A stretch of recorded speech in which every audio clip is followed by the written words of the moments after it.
Hello everyone, I thought we could read a story together today. Who can tell me what story this is? That's right, it's Little Red Riding Hood. Are you ready?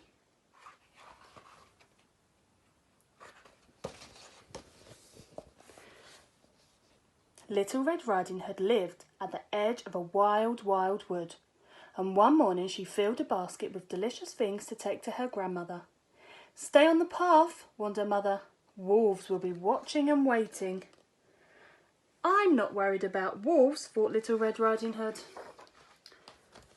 The flowers along the path were so beautiful that Little Red Riding Hood soon forgot her mother's words.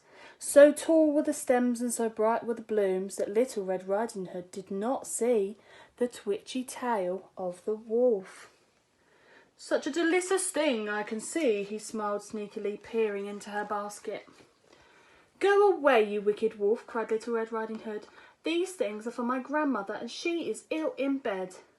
"Then I will gobble your grandmother up," thought the wolf.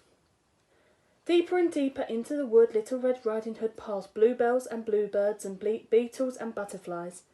Grumble, rumble went the wolf's tummy as he watched her, licking his lips. The wolf, being very sly, took a shortcut to grandmother's house. She was very surprised to see him. "Help!" the old lady cried, jumping into a cupboard and pulling the door closed behind her. "I'm feeling hungrier and hungrier," roared the wolf, "and my tummy is getting rumblier and rumblier." He put on some grandmother's clothes and climbed into her bed and waited for Little Red Riding Hood. Soon Little Red Riding Hood reached her grandmother's house. "Hello, grandmother," she called, pushing open the door. The sly wolf lay very still. Kind Little Red Riding Hood crept into the bedroom. "Come closer, little one," squeaked the wolf. Rumble, rumble, grumbled the wolf's tummy. "What big ears you have, grandmother," said Little Red Riding Hood, peering down at the wolf. "All the better to hear you with," he replied. Little Red Riding Hood took another step forward. "With big eyes you have," she said. "All the better to see you with," replied the wolf.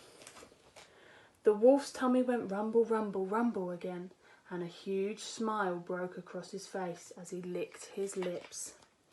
"What big teeth you have," gasped Little Red Riding Hood, taking a step back. "All the better to eat you with," said the wolf, roared, throwing off the covers and springing from the bed. "Help!" cried Little Red Riding Hood, running out of the house and along the path into the wild, wild wood. "Come back here and be eaten!" shouted the wolf. The wicked wolf chased Little Red Riding Hood all along the winding path, past the bluebells and the bluebirds, beetles and butterflies, until— "Father! Mother!" Little Red Riding Hood cried. "The wolf is coming!" Little Red Riding Hood's father didn't like the look of the wolf.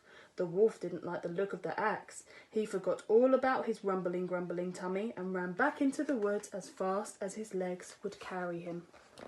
Little Red Riding Hood and her mother and father rushed to rescue grandmother. "You must always be watching and worrying the wood," warned Little Red Riding Hood's mother and father. "Wolves don't worry me," said Riding Hood. But she never wandered far from the path again. That was a good story, wasn't it? I hope you enjoyed it, and I'll see you again soon.